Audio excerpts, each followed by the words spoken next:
The sheriff's office says Lomax and both victims all served in the U.S. Navy. Video Action News Jax found on the Birmingham City Schools Facebook page appears to show Lomax surprising his mother after coming home from a 9-month deployment in August of last year. In the video, his mother refers to him as her, quote, hero, and that before joining the Navy, he was steering towards, quote, street life. According to police, his wife was arguing with the two victims who were his roommates. A fight broke out in the front yard, and that's when Lomax allegedly grabbed a gun and fired more than 30 rounds, hitting both victims. The sheriff's office says Lomax and both the victims all served in the Navy.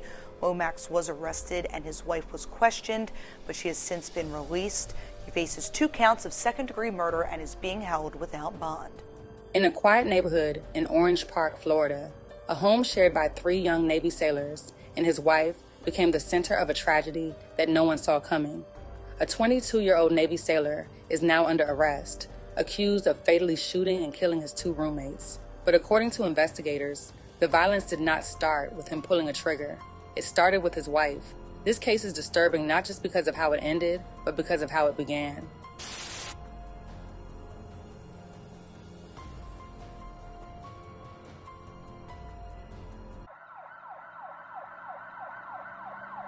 On the night of December 17th, 2025, deputies with the Clay County Sheriff's Office received a 911 call of a shooting at a home in the Oakley Plantation area of Orange Park, Florida. When deputies arrived at the home, the scene in front of them was chaotic and devastating. 2 young women were found lying outside in the front yard of the residence, both suffering from multiple gunshot wounds. Emergency crews moved quickly, doing everything they could to save them, but the injuries were severe and there was nothing left to be done. Both women were pronounced dead at the scene. The women were identified as 21-year-old Noli McKenda and 20-year-old Jordan Forrester, both active-duty U.S. Navy sailors who lived at the home. They quickly realized this was not a random act of violence. Everyone involved knew each other. The 2 women who were killed lived in the home, and so did the man accused of shooting them. Investigators identified the suspect as Taylor Marquez Lomax, a 22-year-old active-duty sailor stationed at Naval Air Station Jacksonville. Like the 2 women, Lomax worked in naval aviation support and shared the house with them while serving in the military. A woman at the scene identified herself to law enforcement as the suspect's wife. She had also called 911 to report the shooting. According to the Clay County Sheriff's Office, the events that led up to the shooting began earlier that night when Lomax's wife came back to the residence from a trip. It was reported by the news that she was visiting the home, but it was later clarified that she also lived there. Authorities confirmed that she became involved in an argument with the 2 women who also lived in the home. At first, the disagreement was only verbal. Voices were raised, emotions were high, and tensions were clearly building. Instead of cooling down, the argument continued and grew more intense. Investigators say the situation quickly escalated and became physical.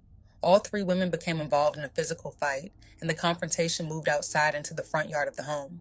According to deputies, it was during this physical confrontation that Lomax stepped in. Police say he went inside and retrieved a handgun while the fight was still happening outside. Moments later, gunfire erupted. Investigators say Lomax fired approximately 30 shots. The sound of the gunfire was loud and nonstop, sending shock through the neighborhood.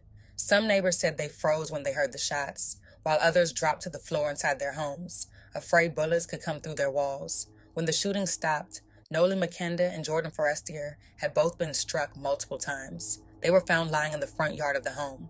Despite the fast response from deputies and emergency crews, both women died at the scene. What began as an argument ended in a tragedy that could not be undone. After the shooting, Lomax's wife called 911 to report what had happened. When deputies arrived, Lomax was still at the home. He did not try to run and was taken into custody without resistance. His wife was also at the scene and spoke with investigators. Officers secured the area, marked shell casings, and began collecting evidence while interviewing neighbors and anyone who may have witnessed or heard the confrontation. Ashley Durham, who lives just down the street, has lived in the neighborhood for over 15 years and heard the shots ring out. It's just too close to home. It's very scary because it's kids and we don't usually have crime in this neighborhood.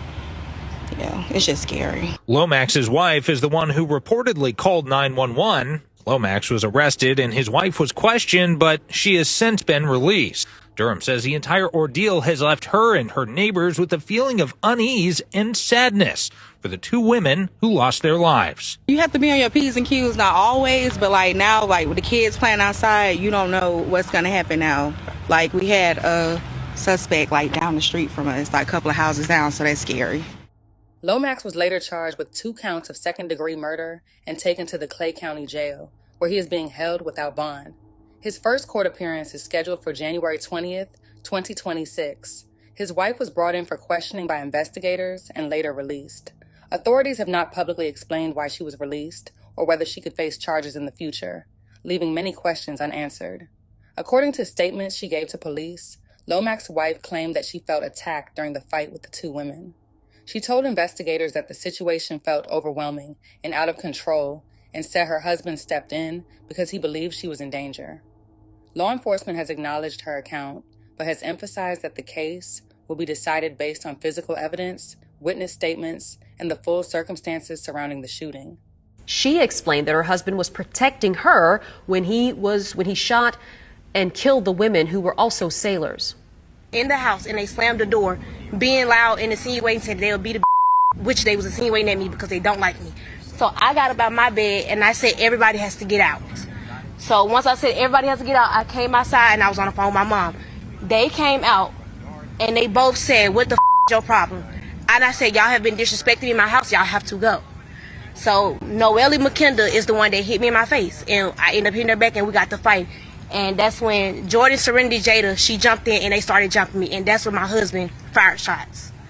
The wife was also questioned by police, but she was not charged. The impact of the shooting was felt immediately throughout the Oak Leaf Plantation community. Neighbors described the area as quiet and family-oriented, a place where violent crime was rare. Many residents said they never expected something like this to happen so close to home, and some admitted the incident changed how safe they now feel in their own neighborhood. The loss has also deeply affected the United States Navy community. Naval Air Station Jacksonville confirmed that Lomax, McKenna, and Forrester were all assigned to helicopter maritime strike squadrons and stated that the Navy is cooperating fully with investigators. Fellow sailors described Noli and Jordan as dedicated service members who took pride in their work and had promising futures ahead of them.